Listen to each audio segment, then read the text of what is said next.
Welcome back to the Fit Dad Club podcast. My name is Travis Jones and I'm here for another week with Jason Barrett. Hopefully we are all okay out there striving to be the best version of ourselves for us and our families. Strap in today, guys. It's going to be a great one. It's going to be the 7 beliefs that every fit dad has that fat dads don't.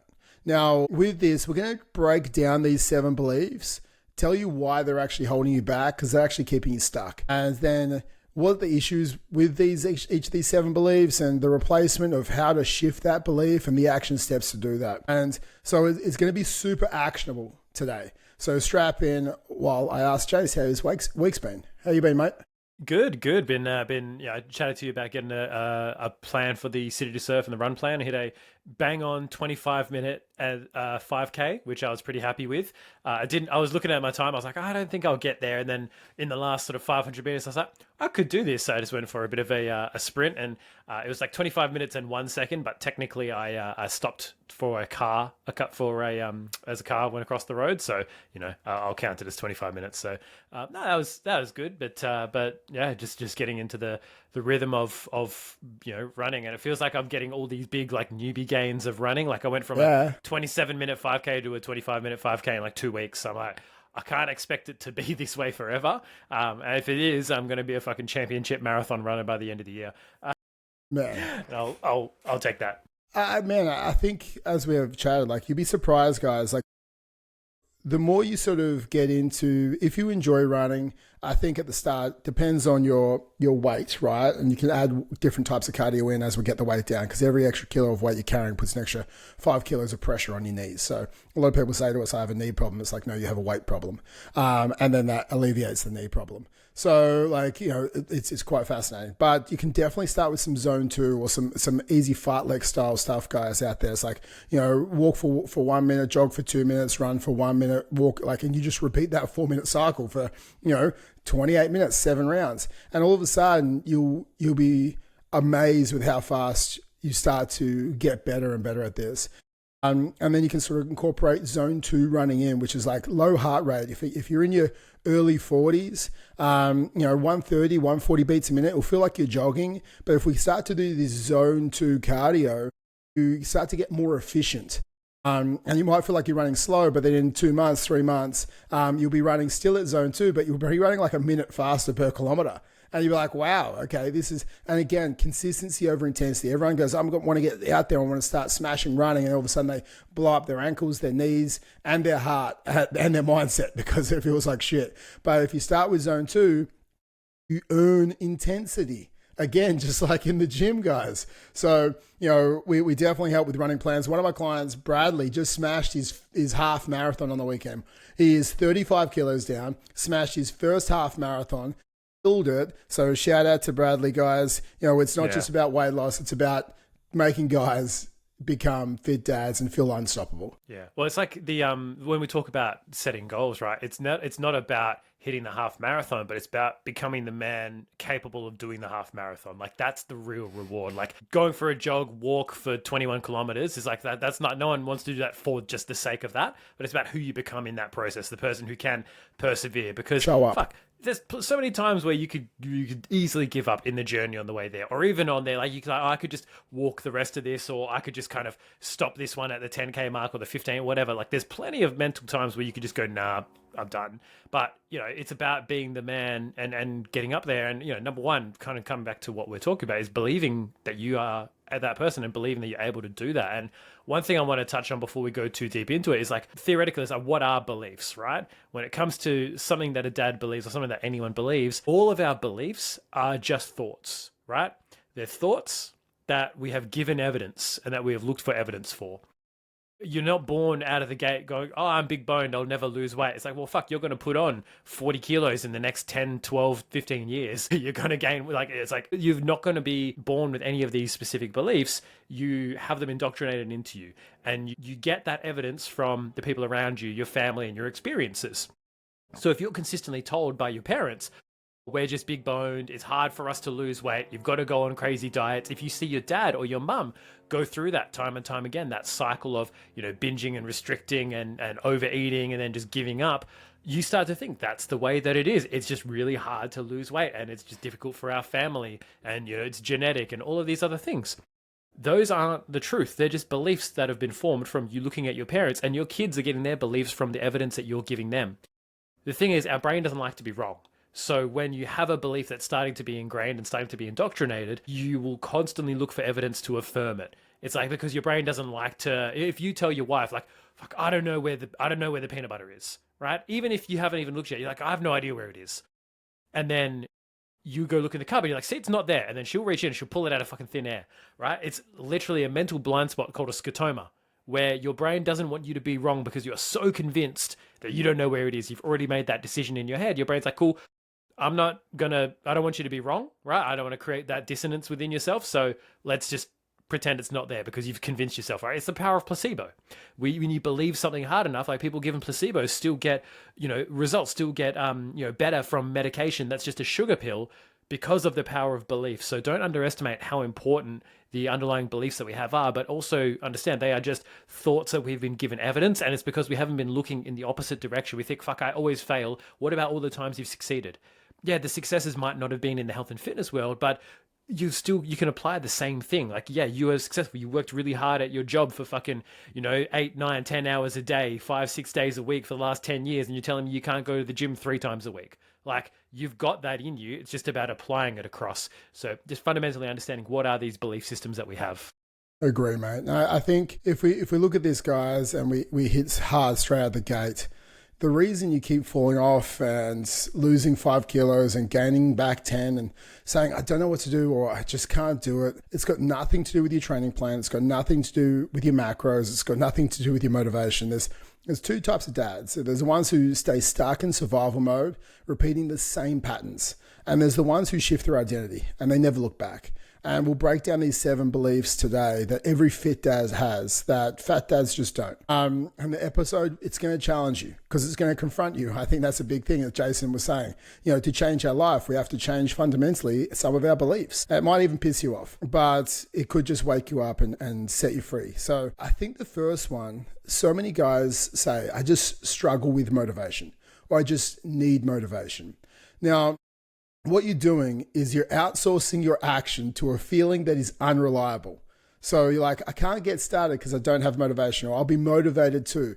Motivation is a feeling, right?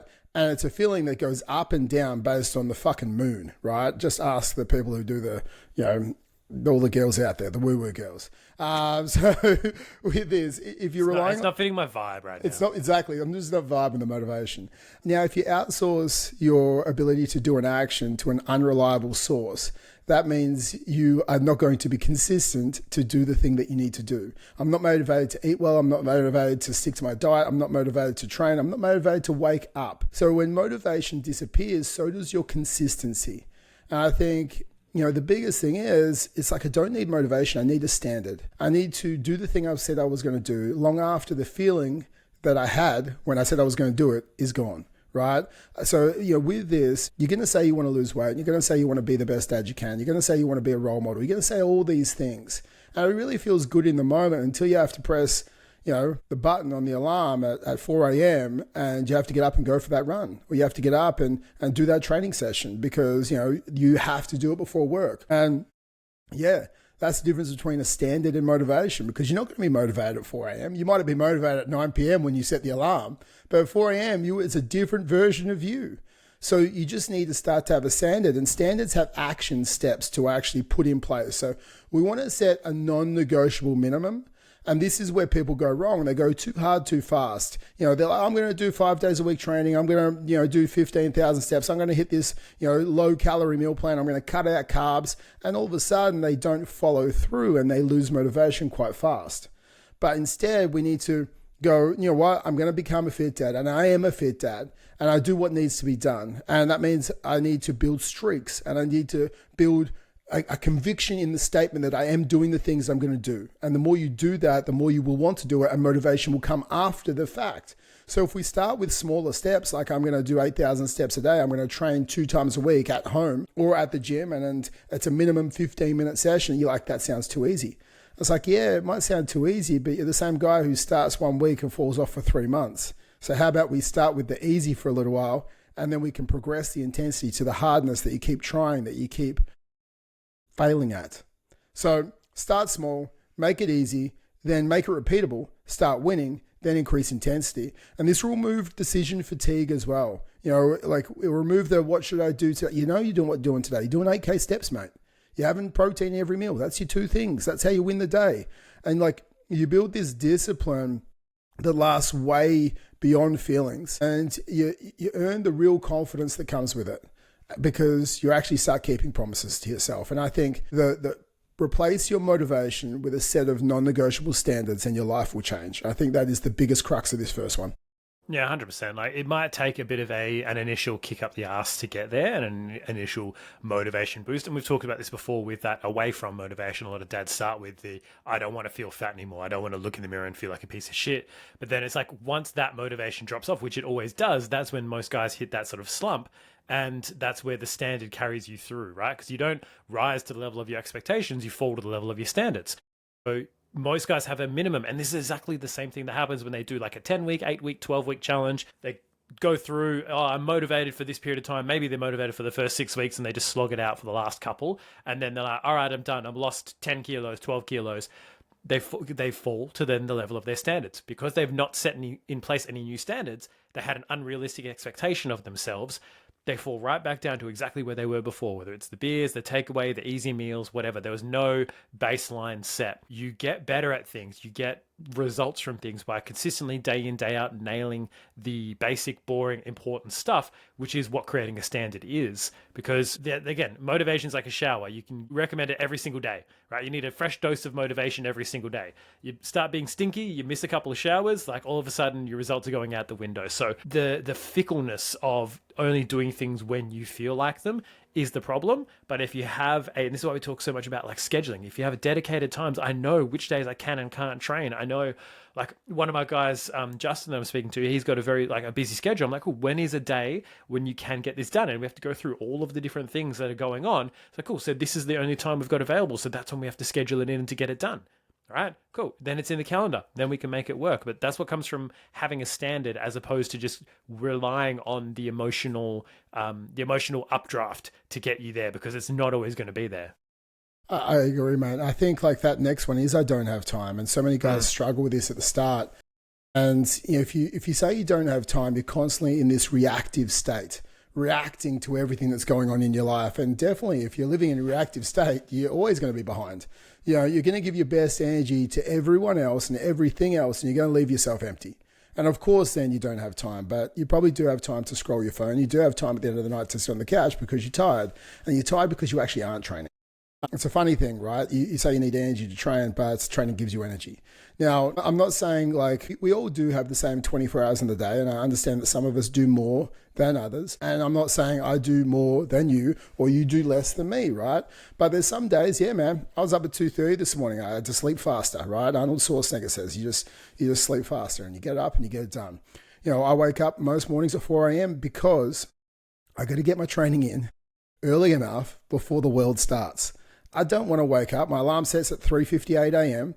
and then my second one is at 4:01 a.m. at the moment. And I wake up and I get it done. 3:58, I look at my phone. I lay there for a second, I cuddle live. Now 4:01, the second one gets up. I'm getting up a little bit earlier at the moment. Just got more stuff to do. I've got more stuff to fit into my day. And as a result of that, am I pulling stuff away from my sleep slightly? Yeah, definitely am. Would I do this for a really long time? Probably not. But at the moment, I have to say, you know what, at this time in my life with these focuses I have on and training and being healthy being a priority for me, that Monday to Thursday, I sleep a little bit less and I sleep a little bit more Friday through Sunday. And that's how I sort of balance. It's like kind of like calorie cycling, but for sleep cycling. Because if it's important, this is the actual replacement. If it's important and it's a priority, you make time. You do. And you don't have to train like I do or Jason does. You just have to train for 28 minutes, 2 to 3 times a week. It's 1% of your week. If you can fit 1% of your week in for your health with your movement, then your life can actually change. So I want you to do this. And there's a thing called implementation intentions where, these guys who said the time and the place and what they were going to do on the day for the next 12 weeks, they were 90% likely to actually do the training and get the result. There was the guys who watched a motivational video about, how to train and why it's good for you. And they were 33% likely to follow through. And there was guys who just said, yeah, I'm going to train for 12 weeks. And they were 30%. So the difference between actually following through with what you said you're going to do and just saying you're going to do it is the difference between scheduling it, where you audit your time, you put it into your calendar, you know what day, you know where you're going to train, and you know what you're going to do. And then you set this morning routine. It's a cascade of effect. It's like a habit stacking ritual that gets you up and gets you moving and gets you on fire. Now, from that, you just get your training in, or maybe you batch your meals. And that's what you have to do to make sure that you stay motivated with your eating, because it's not motivation. It's not time. It's just time management. I think that's at the end of the day. So audit everything, block time, your calendar. Sundays from 2 to 4, this is when I meal prep, because I don't have time, inverted commas, during the week to do it. Right? So the upside of this is you're going to finally feel in control, right? And your family sees a man who starts to lead himself again. And I think that's the biggest thing. Yeah. And the more you can start to set a better precedent for, like, if you want your kids to manage their time and to do their homework and to, fit in their training and do the things that they need to do, you need to be that demonstration, right? You can't be on the couch, piss fighting around and delaying your time and prioritizing other things, going, oh, kids, you better be getting your homework done. Well, Dad, you're not doing the things that you say are important to you. So I don't have time. And this is an important thing for you to shift your language around to really start to be able to call yourself out. Instead of saying, I don't have time, it's like, I'm not making time for this, or this isn't a priority for me right now. Because it forces you to be honest. It's like, because it's easier and it's more of a cop-out to be able to say, I don't have time for the gym, or I don't have time to train, or I don't have time to, meal prep or cook or whatever it is. It's easier to say that than it is to say, I'm not prioritizing that right now, because that forces you to then accept that you're not prioritizing it, which is what you're doing. Because if it is important to you, then you make the time. So if you don't prioritize things in your life that aren't important. So you either make it important and you change your priorities, and you be real with yourself and say, yeah, you know what? Right now, this just isn't a priority for me. This isn't enough of a priority for me to change what else I'm doing. And that you have to then accept that, right? And that's the big thing for us. Like, I don't want to piss down your back and tell you it's raining. I'm not here to go, oh yeah, this is the way that you should be. You have to be like this. No, you've got to be just honest with yourself. And I want you to not lie to yourself. If someone comes to me and said, hey, you know what, man? Like, I know I'm a bit overweight, but right now my health and fitness just isn't as much of a priority. I can harp all day about how it should be and you should focus on it. But, we're not here to drag horses to water and try and force them to drink. It's like, you've just got to be real with yourself. And there are times in people's lives where the busyness of life and work, maybe it is a stressful period of work. I use this example. You're an accountant and it's tax time. This next 2 months, I'm not going to be able to focus on my fitness. I'm focusing on my work. Then I'm going to focus on my fitness. Cool. You've got a game plan in place. Kids are sick. My wife is in hospital. I'm going to focus on my family and do everything I can. Like, I'm stretched thin with just kid-related stuff. Like, yeah, for sure, right? Everyone's got their different stuff that's going on. You've got to either admit that you are not prioritizing it, or you've got to prioritize it. Right? It's like, it's one of those two things. You either create the space for it because it's important to you, or you then have to admit and actually say, it is not important to me, because there's no such thing as it's important to me, but I'm not doing it. That's just lying to yourself. I agree, mate. I think the next one is tracking your food is obsessive. And a lot of people do say this. The problem with this is what you don't measure, you don't manage in life. And that would be the same as like saving for a house is obsessive.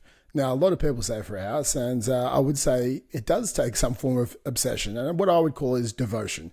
When you want something bad enough, you become devoted to actually achieving the result. And then what you look at is you look at the most accurate data to get the result in the most time-efficient manner. And that's what I'd say. Imagine if you weren't focusing on your savings and you were trying to save for a house. Then you might never save for the house, because all of a sudden you don't know what the data is. What's the ins? What's the outs? What's the savings? What's the spendings? And you never get there. I think it's the same with our weight loss. We know that weight loss is calories in versus calories out, and fat loss is what you're doing with the training and the protein. But if you think tracking your food is obsessive, please don't ever talk to me about keto or carnivore or low carb or anything else, because that is much more obsessive, because you're cutting out a whole food group. Or a shake diet, for God's sakes. So what happens is you're staying unaware with what that is actually going on with your body and what's going on with the weight gain. If you're gaining weight at the moment, you have over the last year or 2 years, you're in a calorie surplus. If you're maintaining, it means you're in a calorie maintenance, which means you're eating the same amount of calories you're burning. So as for us to lose weight, We need to be in a calorie deficit, and you can't go into this massive restriction. Oh, I don't want to count my calories. I'm just going to cut carbs. And you do it Monday through Thursday, and then Friday through Sunday, you start binge eating because you can't handle it because you're in too much of a deficit without realizing it. And you're good for like 56% of the week. You can't be good for 56% of the week and think you're going to get 100% type of result. It just doesn't work. So I think instead we need to change our mindset to tracking food is self-respect. And I want you to just start tracking for 3 days, honestly. Whatever you're eating at the moment, I don't care if you're eating a Chico roll and a bloody dare iced coffee. I really don't care. Just track it and have some awareness about what you're tracking first. And you go, you know what? Wow, I'm eating like 3,500 calories a day. That's why I'm gaining weight. And if you need to use some hand portions to do it, you can message us and I'll give you a guide, like a palm of protein. That's about a palm thickness, is about 120 grams. We can give you some guidelines on that. If you don't want to, bring your scales out to the restaurant, I wouldn't say to do that anyway. It's a time and a place, but if you buy a steak, it tells you how many grams. And then just focus on tracking protein in each meal. Simple, powerful habit, right? Reframe tracking as a form of leadership. It's leadership for yourself. It's managing what you want, the outcomes of what you want in life, and showing your kids what ownership looks like. My boys see me track and they're like, why? And I'm like, because dad wants to make sure he's eating enough protein to stay strong. Dad wants to make sure he's eating enough carbohydrates to make sure he's fueled for workouts. They don't think it is a negative thing at all. They're like, oh, am I eating enough protein? It's like, yeah, that's why we have eggs for breakfast. It's why we have bacon and eggs, muffins on the weekends. It's why, you eat protein at dinner time, right? So they understand the importance of food and the positive relationship with food, so we can have those conversations. And once you gain control over your food, right? Because the food is the biggest thing as far as weight loss goes, then you start to build like this calm persona about know what to do. I know how to do it, and I expect a result because of it. I think what it does is it just gives you a level of calm. I think something that people underestimate is the importance of knowledge, right? Like, knowledge is power, and I firmly believe that everyone should go through a period of tracking their food, because it's just that awareness, right? Like the amount of guys that then finish our program and go, fuck, biggest thing I learned is like, I didn't realize quite how many calories are in a beef sausage, right? And I'm going to have beef with beef sausages until I die. My dad came to me the other day and he's like, oh, I found these beef sausages from Costco. They're only 15% fat and this and that. I'm like, this is a marketing trick from them as well. 15% fat. What do we think 15% fat is, right? Oh, 15% fat, that must mean 85% protein. That must be really good. Well, let's break it down. Of 100 grams, you then have 15 grams of fat per 100 grams, right? And then in terms of your absorbable protein, because there's going to be water and flavorings and other stuff in there that has no calories, you're also almost about equal. It's about 15 grams of protein to about 15 grams of fat, which is not a good ratio, because 15 grams of fat is 9 calories per gram, is about 100 and something calories from fat, right? And then you're getting 15 grams of protein for that. It's not a good trade, because fat calories add up a lot faster. And if you go 1 for 1, you're basically going to blow out your entire budget on that. But these are things that we don't understand. It's like, you could trade those for chicken sausages. You could trade those for extra lean beef mince, right? You could trade those for a bunch of different other things, like chicken skewers, even like chicken thighs with the skin off. If you were to pan fry a couple of those and have those in a hot dog roll as opposed to a fucking beef sausage, like, you'd be better off on all of those counts. But you don't know these things. You don't know that you can have a much bigger meal than you're already eating and have it for less calories, because you don't understand what's in food. So the big thing for me with tracking food is like, it's not about obsessing and having to hit all these different targets. It's going, what am I currently eating? Where are the big budget cuts, right? If you're saving for a house, if you're saving for a house and you go, guys, I'm not gonna come down for beers anymore. I'm just gonna have waters because we're saving for a house, and it's like $14 a pint these days. All your mates will probably go, yeah, fair enough, mate. You got to save for the house, all good. But all of a sudden you go, I'm not going to have beers because I'm trying to lose weight. And it's like, all of a sudden that's obsessive. It's not. It's managing your budget for a goal. Prioritization.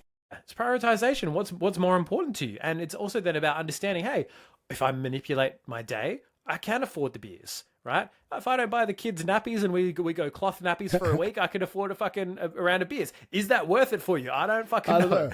don't know. If you're not doing the laundry, then yeah, it's worth it for you. But if your wife, yeah, if it means you get the cold shoulder from your wife, maybe not. But it's like, it's just about understanding. It's about like learning. Oh fuck, this is what is in food, because you don't get taught that stuff. You get it from fucking TikTok and Instagram. Oh, this ingredient's gonna kill you, and this ingredient has a fucking seed oils. It's like, fucking bro, like you don't even know how many calories you're eating. Let's start big, and we'll work our way down to the little shit as we get deep, as we get there. And I think the next one we focus on is so many guys, like I failed so many times. Is this just how I am? And this is a big belief, because what happens is you move so far into self-doubt that you've moved into some form of hopelessness. You're like, is this just me? Is this just life right now? Is it Groundhog Day where I wake up every day overweight and just not being the best version of myself for me, my family, my kids? Constantly saying next week, guys, like I don't have the energy today. Or you just say next week because you don't have the physical capability to play with your kids. I think like you carry this guilt and shame and hesitation towards every new attempt that you try and lose weight, because you've failed because of the things that we've already talked about. And subconsciously you start to sabotage yourself because you don't believe you're actually going to succeed. Your expectancy level is so low that you look for all the reasons why you will fail instead of the ones why you will actually succeed this time. As Jace has already talked about in the podcast today, like what you look for, you find. Right? We have this confirmation bias in life. And I think instead we need to replace it. It's like, I've learned exactly what not to do. Okay? If we can just like, I've tried it a few times and I've tried to lose this weight. I've learned exactly what not to do. And remember, guys, to do the same thing over and over again, expect a different result, is a first sign of insanity. So if you've tried harsh 6-week challenges and you've tried some fucking boot camp and you've tried, low carb and it hasn't worked, it's not because you weren't disciplined before. It's because it didn't fucking work, because it doesn't work, especially as a dad with the constraints that you have. So what I want you to do is I want you to list out every diet you've tried and what failed about them. It was too hard, it was too harsh, it was too controlled, there was all or nothing mentality around it, there was food guilt around it, it was not time sensitive to your constraints that you have right now, maybe the training sessions. I want you to extract the lessons that you have. Maybe you need something sustainable. Maybe you need something that's structured on the weekend so you know what to do. Maybe you need more education because you didn't have an education, you just followed some basic meal plan and you need more flexibility. Maybe you didn't know how to handle weekends when you were going out, and then because of that you sort of blew the calories and you blew the bank and you just blew the next month because of it. Maybe stress got to you and you couldn't stick to it. There's so many different things. But I want you to look at the diets you've tried, because we've all tried diets. Don't fucking say you haven't. And why they didn't work in the past. And then what I want you to do is what you need to do differently. What are those lessons? What do you have in your pocket for an advantage now? Because you know what doesn't work, which then starts to show you what does. Maybe a bit of flexibility, maybe some calorie tracking, maybe the obsessive nature of tracking your food and knowing what's going in your gob. And then commit to the process, not a quick fix, a long-term process, maybe like a mild deficit. So you lose the 15, 20 kilos over the next 6 months and choose a program that lasts forever. And once you release the weight of the past, your approach and your new journey hits with massive clarity, and it gives you strength to keep going forward. It's really like Thomas Edison didn't invent the light bulb in one go, right? And when he was asked about, one of the reporters talking to him was like, you failed at this 150 times. And he said, no, I haven't. He said, I just found 150 ways that didn't work, right? And that's that's the mentality that you need to take towards, all right, I've now ticked off. And the problem is people tick it off and then they think, I just didn't try hard enough. I didn't stick to it enough. It was like a discipline and a willpower problem. And it's like, there are times where it's, it's the discipline and having a why and really sticking to things. And then there's times where it's just like, yeah, man, no one was going to be able to stick to that for the rest of their life. You're not going to be able to go through absolutely zero carbs for the rest of your life unless you're there's a very small percentage of people that will willingly do that. And I call those people joyless, right? Like, enjoy your carbless life. I wouldn't fucking do that if you paid me. So you need to know, it's like sometimes it's because of the plan, it's because of your discipline or whatever, but most of the times it's because of the plan itself, right? And this is why we focus on like creating a moldable plan that is focused on your constraints, the things that you enjoy, the things that you deal with, so that we can incorporate that and have it not be this like big cutout fest of, I can't have this, can't have this, can't have this. But the biggest thing is, don't go back and repeat the same shit you've already done. right? If you've done it once and you already know that doesn't work for you, you don't do it like that. This is the kind of how I teach some of my guys to handle like unplanned meals and charcuterie boards, and that where it's like, oh, we're gonna have this like menu where it's like everything's on the table, you just kind of share and whatever. I know that if I go to a restaurant and I can just order my own meal and just eat that meal, I'm good. If it's a big share thing, I have trouble with portion control. And I know that if I go there hungry, I'll often end up over consuming. So I know that I need to go without too much hunger and then I can have smaller portions but some guys like, I have no problem if I go there hungry. Let's say I save my calories up for the day and then I go out for dinner. It's not a problem for me. I can manage that better. And I'm like, you've got to know yourself. And you've got to know, cool, I'm not going to beat my head against the wall saying I should be able to just save my calories and then manage my portions, because I know that's not me. It's just like Trav with chocolate. Right? Yeah, mate, exactly. And you guys like chocolate in the fridge because he knows if it's out of the fridge and it's open, I'm just going to fucking eat it. Right? What does Trav do? Does he go through this mental process of meditation, sits in a nice bath and says, oh, this is the chocolate in the fridge. I can't have it. I'm not going to have it. I'm not going to have it. He's just fucking fighting himself the whole day. As opposed to like Dorian Yates, one of the best bodybuilders, multiple time Mr. Olympia, he would have nightmares where he would wake up that he had binge ate and ate a bunch of lollies and chocolate and gone off his diet. And, when your livelihood is being the best bodybuilder in the world, that shit matters, right? But then he would go back to sleep fine, knowing he didn't keep any of that stuff in the house. So if he doesn't need to test his willpower and try and push through these things, you don't need to either. And it's the same, like, this is the thing you've got to realize. Like, take the easier way. There is an easier path to getting the result. And it doesn't mean you have to fucking punish yourself and beat yourself up and do the hard plan that you've tried 6 times and didn't work. It's like, well, fuck, let's just do an easier plan to get some momentum. And then we can start to incorporate that stuff. I agree, mate. I think environment is everything, especially with this. The next one I want to talk about is like, I just want to lose weight. And people get so fixated on the scale, right? The scale ends up taking care of itself, guys, right? You fixate on the scale and you ignore the man you're becoming. And I think that's the bad thing, because remember, we focus on who we need to be, and then the scale actually takes care of itself, not the other way around. You lose weight, you gain it back. You lose weight, you gain it back. And you never change the man who loses the weight and keeps it off for the rest of his life. What's the type of man that actually would do that? He falls in love with training. He falls in love with the process. He falls in love with the person he became, the strength, the discipline. Instead, I want to be, you've got to replace that, I want to lose weight, with, I want to become the man who never has to start over again. I think that is what it has to land at. I'm going to become the man that never has to start over again. And like, you got to define that identity. Like, what would a fit dad do today? Would he, I'm tired, would he do some steps? Get the fuck off your ass. Do the steps. Oh, I just want a chocolate. Put the chocolate bar down. You didn't track it. But I don't have time to go to the gym today, so I'm going to do nothing. Get up and do 20 squats, 20 push-ups, and 20 sit-ups. Like, there are so many things you can't do, but there's so many things you can do. Both require a similar amount of energy, right? And they give you, it's a different hard over time.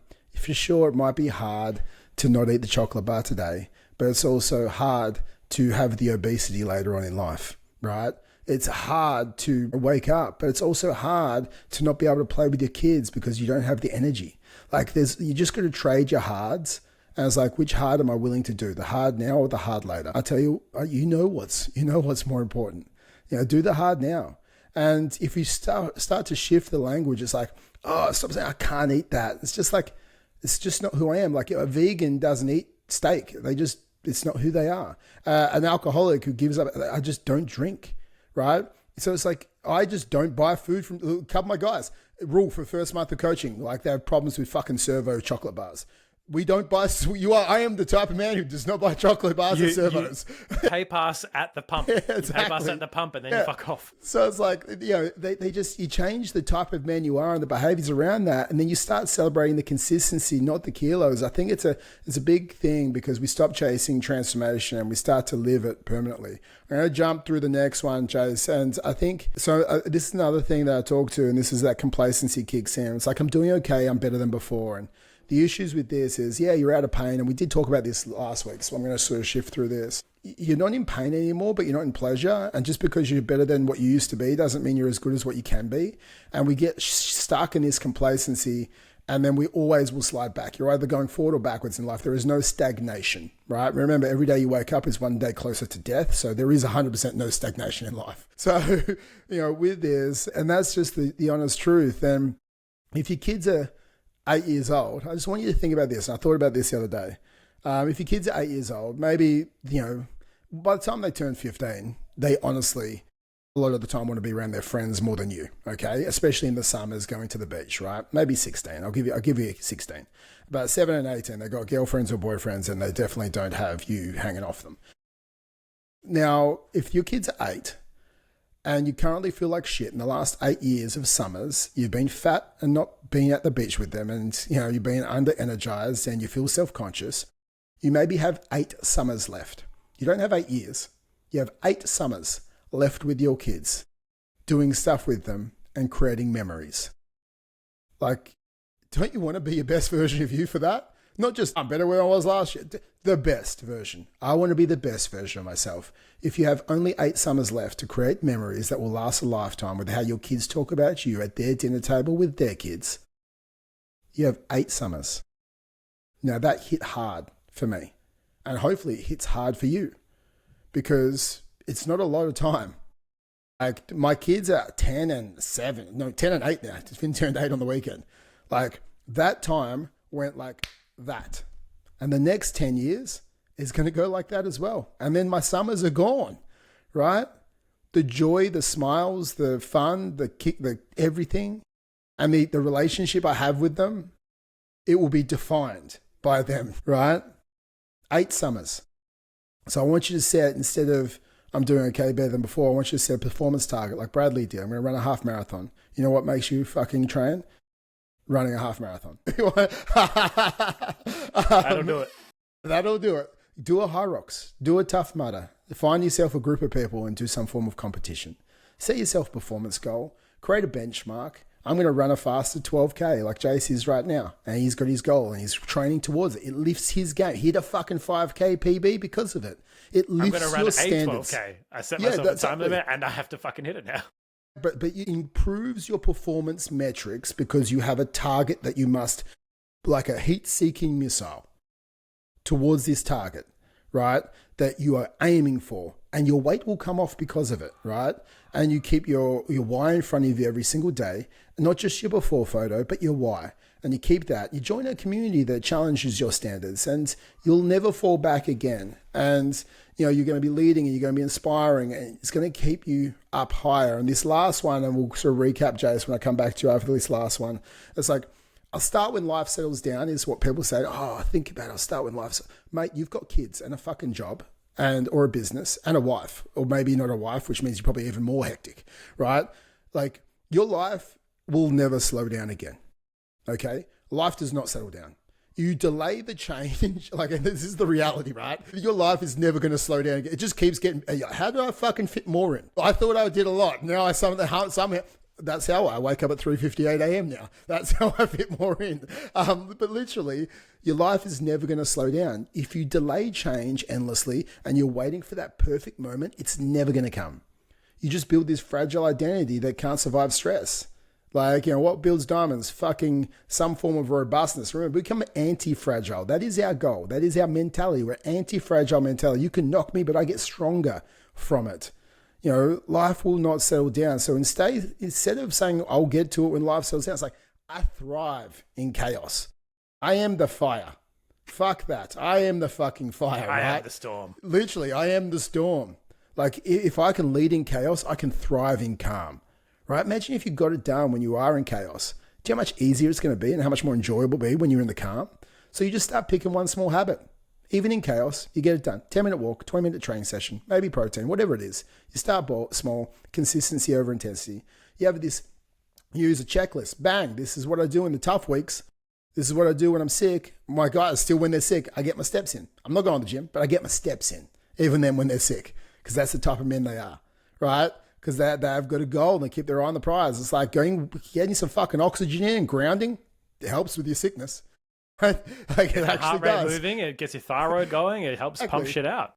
Exactly. So like with this, it's like, I train during the hard times doing pride, not perfection. And it's like, What would the disciplined version of you do despite the pressure? And I think that's what you have to ask. There's always going to be two versions of us. What would the disciplined version of you do? And I think with that, you become this unshakable, unstoppable leader of a man who thrives under pressure and never needs to start over again. And those, honestly, those are the 7 things, the identity shifts from the fat dad doesn't have, that hopefully these belief changes that we've talked about today, if you can change these beliefs, they will change your life. Jace, have you got anything to share on those last couple? No, I think it's pretty straightforward, right? It's like stop comparing yourself to how you were before and go, well, what is my ideal?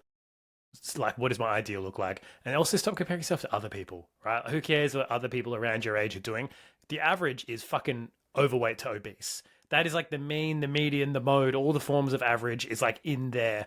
I'm doing better than the average. It's like, yeah, better than the average is still probably going to die early. It's like, do Yeah. you not want to live to 80, 90? Like I've been having this conversation with my wife. She wants to live to be the, the grandma who can play with the kids when they're young. Because we're realizing like this period of time when they're so young and so cute, it's also so fucking hectic with like them crying and screaming and tantrums and emotions. All this shit is going on all at once, and also trying to keep the house clean. It's like you never get the time to really sit and enjoy them. So she's like, you kind of have to do it with your grandkids. And she's like, I want to be the grandma who can pick them up and hold them and play with them, not be like, oh, my shoulder and I can't, like my back and just can't get on the floor and play with them. And it's like, that's just not who she wants to be. She wants to be able to, do what she's doing with them now.